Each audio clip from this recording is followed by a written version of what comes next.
Amani ya Mungu idumu kwetu.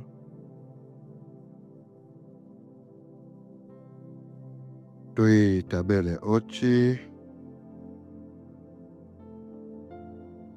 longe batano.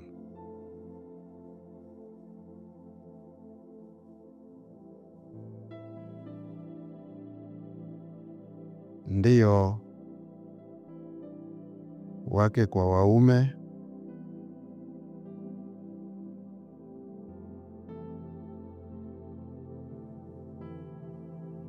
siku hii ya leo pia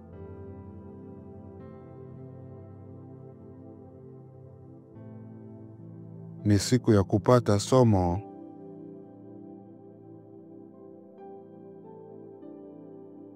ya miiko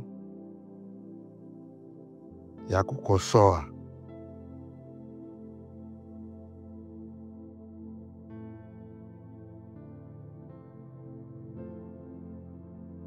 Tupate somo linalozungumzia miko ya kukosoa.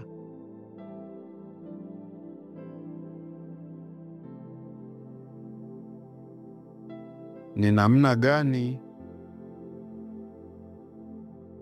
kosoo huwa inafanywa na namna gani mtu unapaswa kukosoa kwa kuzingatia nini?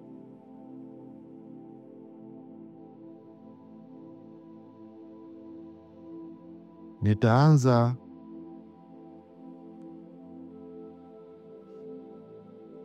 na hatua ya uongozi ambao unakosolewagwa kwenye maisha ya kawaida.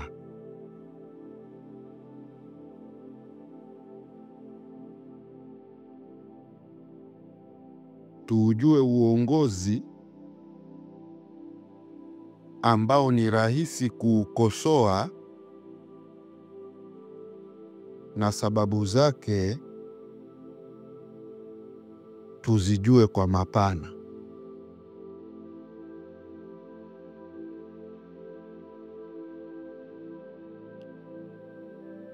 Uongozi wa namna ya kwanza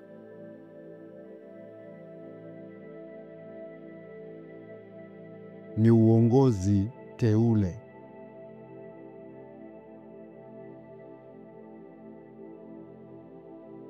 Uongozi teule huwa ni rahisi kukosolewa kwa sababu uongozi teule ima uongozi teuliwa huwa unaendana na hoja ya namna watu wamevokuwa, ima raia fulani. Raia hao wanataka nini? Na uongozi huo teule ukija kusimamia hao raia unatembelea muhimili gani? Ikiwa ni mfano wa sasa kwenye jambo linaloitwa taifa ima mataifa, utasikia kuna neno katiba.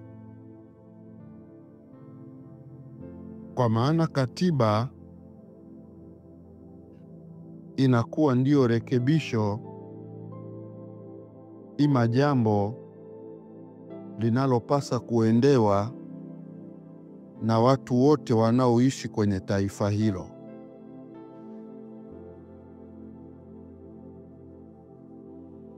Watu wanapoona katiba pengine haifai, baadhi ya mambo hayastahili kwenye katiba, wao watatoa yanayostahili kwa lengo la kubadilisha.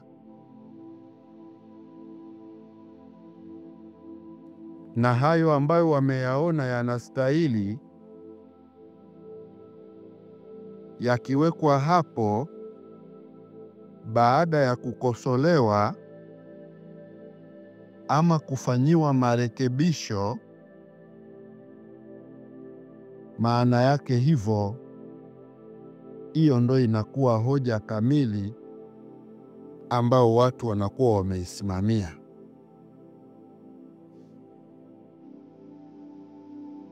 Na endapo kuna watu wana hoja ya kupinga hilo, sasa hilo huwa halipingwi kwa kupigana ngumi wala kufanyiana vurugu za namna yoyote. Huwa linapingwa kwa usimamizi wa jamii mbalimbali uliopo kwenye mazingira hayo. Ikiwa kama ni tamaduni, basi zinapaswa kuitwa tamaduni zote zilizoko kwenye mazingira ima nchi hiyo. Ikiwa ni mambo ya kiimani, zinapaswa kuitwa imani zote ziwepo hapo kwenye hayo marekebisho. Na ikiwa ni nyanja za kitumishi kwa maana ya usimamizi wa jamii, mabaraza yote hayo yanapasa kuweko hapo. Mkisema tu mkakosoe jambo fulani kwa sababu ya matashi ya kikundi fulani, watu fulani tu ndo wamependekeza jambo fulani likosolewe, unakuwa haujaendewa mwenendo wa kukosoa. Linapokosolewa jambo, mfano jambo limeshakuwa kama ni taifa, kama tayari nchi imeisha kuwa nchi na uongozi zimepangwa namna ya kuja kuongoza, sasa katiba ndo hubakiaga kuwa neno serikali.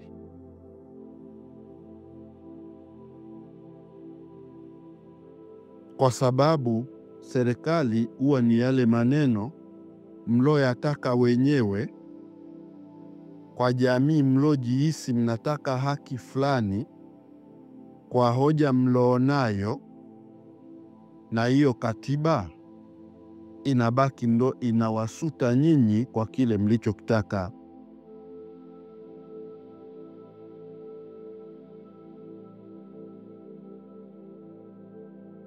Kwa hiyo watu wanapotaka turekebishe katiba ima jambo fulani,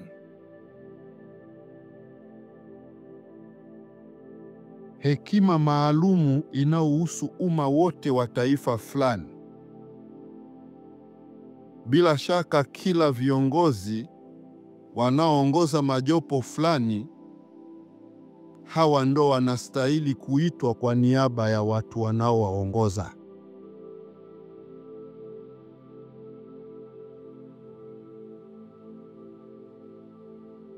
Hawatoitwa wananchi wote, kwa sababu hawa wananchi, kila wananchi tayari watakuwa na kundi lao wanalolitii kwa kufanya mambo yao ndani ya taifa husika. Kwa hiyo halali hapo ya kuishi na haki, mkitaka kujua kwamba haki hapo ipatikane katika kuamua jambo hilo,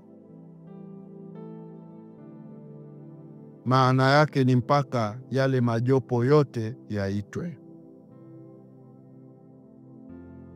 Majopo ambayo huwa yako bize kuhitaji kuongoza watu kwa kuwaonya, huwaga ni majopo mbalimbali yaliyeapa kutumikia vitu fulani, kama majeshi, polisi, mashirika ya kijamii, wanataaluma, watu wa imani.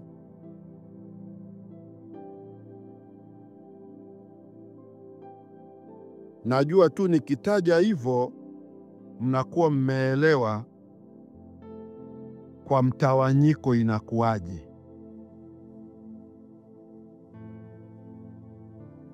Kwa maana majopo hayo, wafanyabiashara na makundi mbalimbali ambayo tayari yamekuwa vyama maalumu vya kujisimamia katika kujiendesha wao na umma wanaouongoza.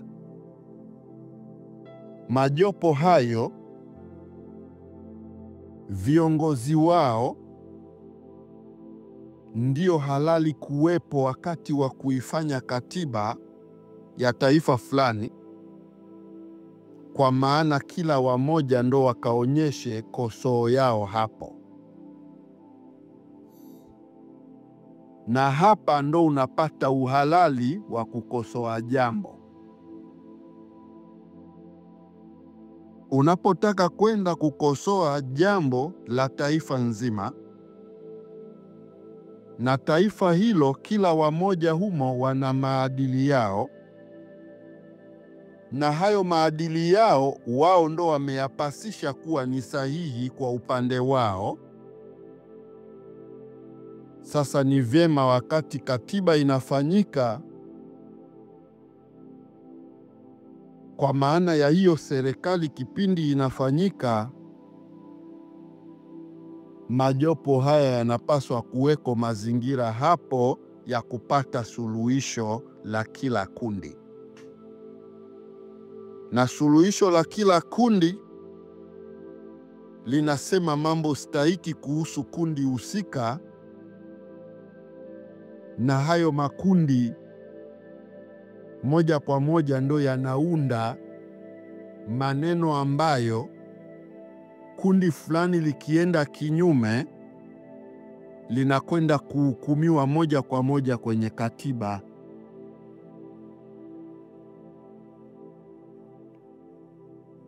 Kwa hiyo makundi yanabaki kuachwa kujiendesha kwa mujibu wa sheria kwa kutovuruga mazingira ya nchi husika, isipokuwa na yenyewe yawe yametoa mchango kwamba kitu fulani kwa nini na chenyewe kisiwepo.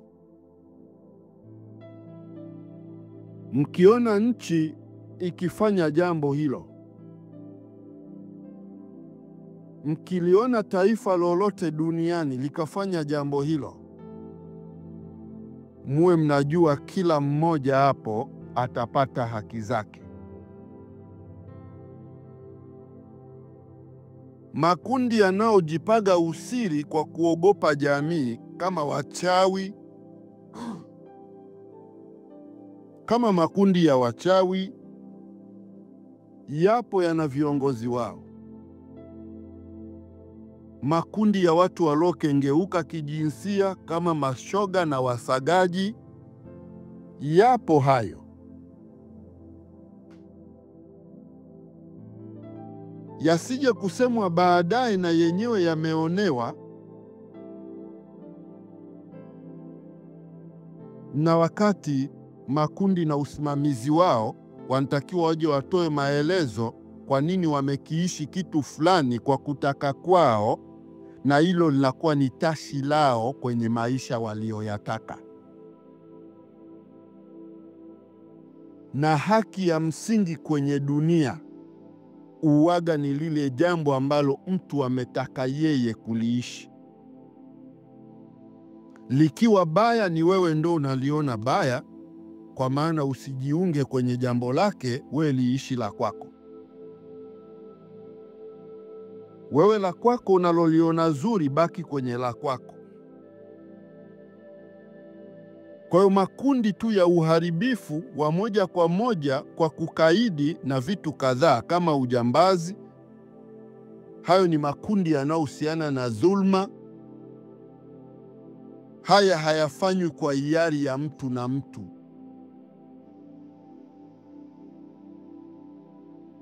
Ujambazi haufanywi kwa hiari ya mtu kwa mtu. Lakini ushoga, usagaji unafanywa na mtu kuhiariana, watu wa aina mbili kufanya hayo. Lakini jambazi kwenda kumteka mtu hajampa hiari yule mtu anayeenda kumteka. Na mkitaka haki lazima mchukue hiari aloifanya Mungu kwenye viumbe, ndo muiweke hapo, yenyewe iwe tatuzi ya haki zote zitakazochaguliwa. Kwa hiyo ukisikia huyu hapa alimtongoza fulani, alafu kukataka kuletwa kesi, na wakati walikubaliana, hiyo kesi inakuwa hakuna hapo, kwa sababu kuna neno hiari ilishapita hapo. Kwa hiyo kunapotaka kuja kukosolewa jambo, kuna ulazima mjue kwanza Mungu alikiumba kiumbe, alafu baada ya Mungu kukiumba kiumbe, Mungu akakipa elimu ya namna kiumbe kinavyopasa kuishi kwenye usahihi, na kikaelezwa kiumbe kwenye muujiza wake Mungu kwamba kikiishi kinyume na hayo maelekezo, hayo mengine yote siyo sahihi. Alafu Mungu huo muujiza wake haukiziwii tena hichi kiumbe baada ya kukipa elimu. Ndiyo neno hiari ikatokeaga hapo kwa Mungu na viumbe vyake. Sasa haki yoyote inayokuja kutafutwa kwenye jamii, haki yoyote izingatie kwanza hiari ya nani ikoje. Sio eti wewe ukishaona una kundi lako la biashara ndo unataka ulipe haki za mwisho kwa sababu wewe unawauzia watu biashara zako. Sio kwa sababu wewe unaona imani yako umeisambaza labda kwa watu wengi, ukahisi kwamba yenyewe ndio ina haki ya kuwepo nje na hiari ya watu. Mnapofika sasa kwenye haki, haitazamwi kundi gani lina watu wengi wa kiasi gani. Moja kwa moja kinachotazamwa ni jopo gani linataka kuishi hatua gani. Kwa hiyo watu wote mnaoliliaga haki, watu wote ambao mnakaaga kulilia haki, haki lazima izingatie hiari. Kwa nini ujambazi haupo kwenye hiari?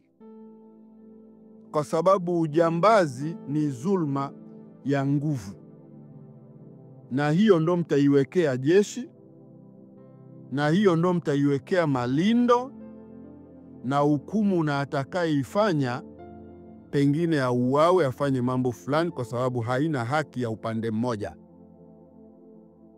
Lakini mambo yoyote unayoyaonaga yanafanywa kwenye jamii, mambo yoyote ambayo uwaga yanafanywa kwenye jamii, uwaga yametengenezwa mtu kuwa na hiari nayo. Na mtu kama alihiarishwa bila kujua, basi ana uwezekano wa kutofautisha alichokihiari mwanzo na kwenda kuhiari jambo jingine ambalo atalitaka yeye. Kama alikuwa ni imani hii akaamua kuiacha akaenda ile, hiyo ni hiari yake yeye, amebadilisha hivyo. Ameamua kubaki bila imani yoyote, ameenda zake kwenye kundi la wafanyabiashara ambao labda ni wapagani tu, hiyo ni hiari yake yeye. Kwa sababu tukisha kuwa jamii moja, tutalazimika kusikiana wakina nani wanasema kitu gani, na tukishasikizana sote, utaona kila mtu ataanza kwenda kwenye kundi ambalo linaendana na hoja ya akili yake inavyotaka kuwa.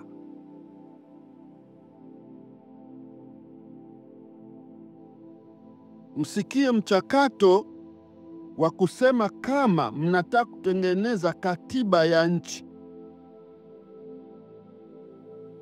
Hamwezi kutengeneza katiba kwa kukaa kajopo fulani pale kameenda kujiundia matashi yao. Ima majopo 4 5 yameojiona yenyewe ni maarufu kwa watu, eti ndo yachukue nafasi ya kukaa hapo kuunda katiba. Katiba ni jambo ambalo linatakiwa likusanye hoja ya majopo yote, alafu ile hoja ifupishwe kwa lengo tu la kupata jopo fulani linahitaji kitu fulani kiishiwe kwa hivi, kwa hiari hii na hii. Mkiona hilo linafanyika kwenye dunia, nyinyi mnaodai haki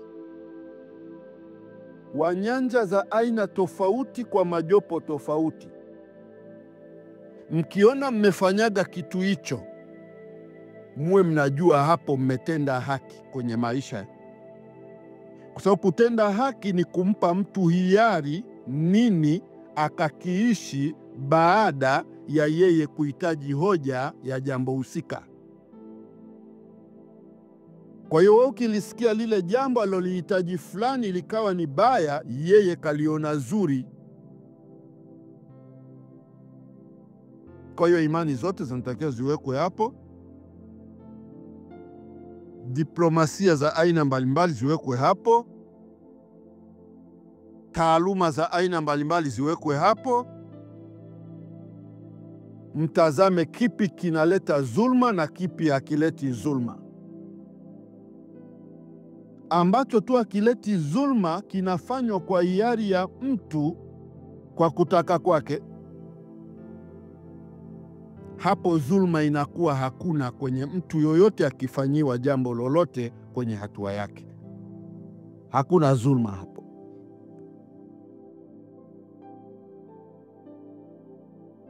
Kwa hiyo waliana haki. Somo letu la leo linatueleza, ni somo la kijamii, ya kwamba haki haiwezi kupatikana kwa sababu labda kundi fulani limetaka jambo fulani libadilishwe.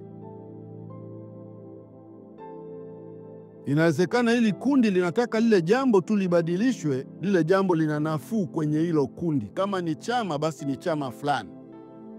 Lakini yako makundi mengine ambayo na yenyewe ana hoja zake.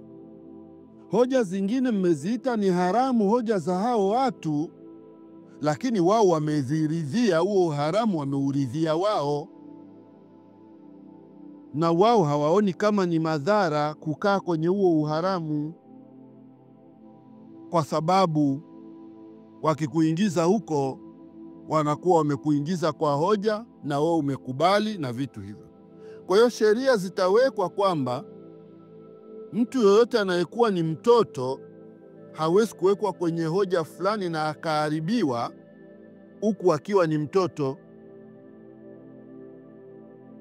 Akiharibiwa huku ni mtoto, maana yake hilo kundi litakuja kuhukumiwa, kwa sababu mtoto anatakiwa kwanza aje kufikia nyakati ya kutafakari na kuwa na umri fulani, alafu hapo ndo anawekwa kwenye hatua ya maswali na majibu, na mnapata majibu yake kwamba ni kitu gani kinastahili.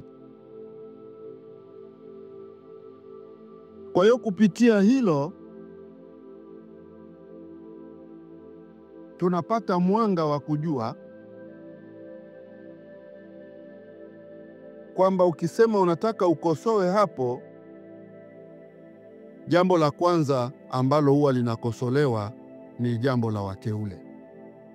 Wateule ni kama hawa mnaowachagua kwa kupiga kura. Mnawachagua kwa kupiga kura, mnamtaka yule, mnamtaka nini? Kuna mambo hayo, na kuna imani ambazo si za kimungu, na zenyewe mabaraza yao yanafanya hivyo, yanakuwa yanafanana na hatua nzima kama ya wanasiasa, kwa maana inakuwa tu ni kama siasa ya mlengo wa pili. Lakini imani ya jadi inakuwepo kwa utunuku na sio uteule. Imani ya jadi inakuweko mpaka zile roho za kichamungu zilivyofanya hatua ya usimamizi kwa mtu fulani kuja kuusimamia uchamungu. Hizo ndo zimekuwa chaguzi kwa huyo mtu, na sio watu wanaoishi kawaida eti kwamba ndo wamemchagua. Kwa hiyo unapata imani hiyo ina tofauti hiyo, na zingine zikiwa zina maelezo yake zitatoa maelezo yao namna gani wanapata kiongozi wao sahihi. Kwa hiyo kwenye jadi inajulikana wazi kwamba kiongozi akikosea, yale yanayomzidi nyanja ndiyo yanamkosoa.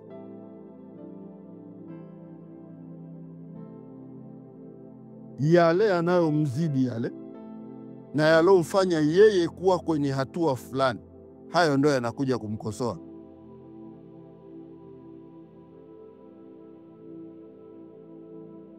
Kwa hiyo hapo unapata elimu ya ukosoaji. Kwa hiyo ukichukua nafasi ya kukosoa, unakaa unajua wazi kwamba kukosoa kwa jambo la taifa zima, na mnataka hekima za watu mbalimbali, basi mwe mnajua kuna watu wana hekima tofauti, na wengine hekima ni ndogo ila wamependa kuziishi tu, na wengine hekima ni ndogo ila tu ziliwahi kufika kwa watu wengi. Kuna tofauti ya kitu hicho. Kuna watu wana hekima kubwa sana kupitiliza, lakini hekima hiyo haijawahi kwenda kwa watu wengi kuisikiliza. Na kuna watu hekima yao ni ndogo tu, lakini pengine iliingia kwenye jamii labda kwa vitisho, kukokana, kununuana na mambo mbalimbali ya namna hiyo, ikakutwa hoja hiyo imejaa kwa watu wengi kwa sababu ina mbinu fulani ilitumia wakati wa kuingia kwa hoja hiyo. Kwa hiyo kukuta hoja watu wanayo, watu mabilioni duniani, inakuwa sio kwamba hiyo hoja ndo ukweli, ama labda hiyo hoja ndo usahihi. Inakuwa sio kweli jambo hilo. Kwa hiyo kuna watu wanaweza wakaishi hoja ni hekima ndogo, lakini ni hekima ambayo ilisambazwa kwa njia mbalimbali, kwa nguvu, jitihada, vitisho na mambo mbalimbali, mpaka ukakuta hiyo hoja ikawa kwa watu wengi walioiogopa wakaishi kwa kuiogopa, wataka pesa wakanunuliwa ndani ya hiyo hoja. Ukakuta kuna hoja fulani zimekaa zina watu wengi waliowazunguka wengine. Sasa hizo hoja unaweza kukuta ina hekima ndogo tu sana, lakini yalopita nyuma ya hiyo hekima ni hayo kwa kuwazunguka watu. Lakini unaweza kukuta kuna watu 50 wako pale ndani ya watu milioni 30. Wale watu 50 wana hoja, wakimuuliza yoyote unaona anakimbia na hoja zake. Kwa hiyo likishakuwa taifa linataka kufanywa kosoo, ni vema tuache akiba hii ya maneno, kwa sababu mkisikia kelele za watu wengi katika kutafuta haki, mara nyingi utaona wanaongelea haki kwa upande wao wa jopo lao. Huwezi kuona wanaongelea haki kwa watu wengine ambao huwa wanawaita wako kinyume na wao wapate haki zao. Huwezi kuona wanaongelea hivyo.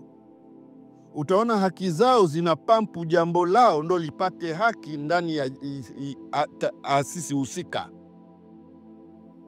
Kama ni serikali, na wao wapate haki yao ya kuweko hapo kwenye kusimamia.